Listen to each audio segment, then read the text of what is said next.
I'm going to go over basic cut art and how you can use that. In the openings tab, I just have a basic mat on the right here, just an 8x10 with a 4-inch border and 5 at the bottom. Add cut art opening, and it takes you to the default cut art folder. And if you don't know what you want, it takes a lot of work to go through all this, but if you kind of know, it makes some sense. I'm going to do something related to a baby. So I can scroll through here and look for children. There isn't one for baby. If I knew, I just typed B on the keyboard and it didn't come up. So if I know it's children, then I can type C on the keyboard with my cursor in here and it'll take me directly to the C's, which is helpful if you have something that's in the S. So double click on the children and just select the first one that's in there, and then use your arrow down key on your keyboard, and you can kind of get a preview of what it's going to look like on the right.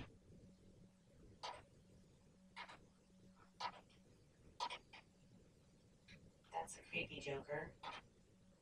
Moon, that's cute. Rockinghurst. Go up, and unfortunately you have to keep clicking C, or whatever the name of your file was, to get there. And you can see them all.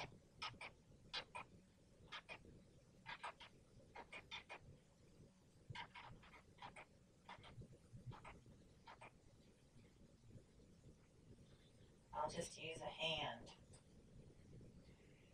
So when you choose the cut art, it puts it in the default size, or the minimum size that they suggested. So with the cut art selected, go to the properties tab, and you always want to have the aspect ratio clicked. You don't want to distort it from how it was originally designed. And it shows you in the gray here the minimum height and width. So if you're trying to make that smaller, it's not going to be as successful.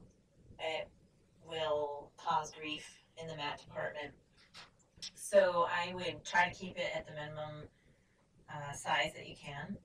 You could potentially use the minimum size like this by having it overlap into the opening. You can go to the advanced tab and you can rotate this a little bit to get a little bit more of the hand showing, and then I always click on the opening to see what it's going to look like when it's like not there, cut off.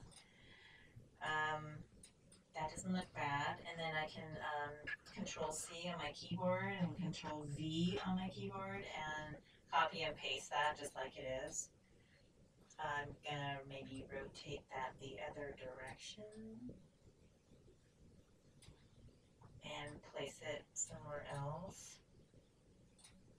Just keep playing with that until you get it kind of how you want it. You could also make that much bigger and then move it over here. You can go all the way to the edge like that. You just have to tell the mat department that there's small borders so they can make the mat board bigger when they chop it to size. Just remember your frame's going to cover 1/4 inch, so if you want the fingertips to show, you'll have to bring that in a little. You can also shrink it down smaller than the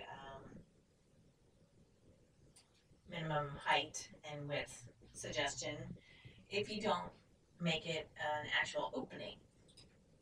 You can use deboss or you can use pen, and you can also, once you get it to the size you want it to be consistent, you can do again, copy and paste and rotate it the way you want it, and copy and paste, and it'll be the same. Whatever you copied and pasted the last time, it will be the same thing. Again, you can just keep playing with that and rotating.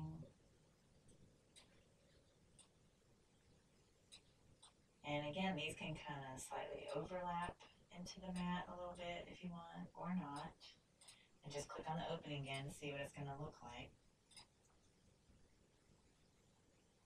I think I want to leave this one as an actual opening cut out and have these like that.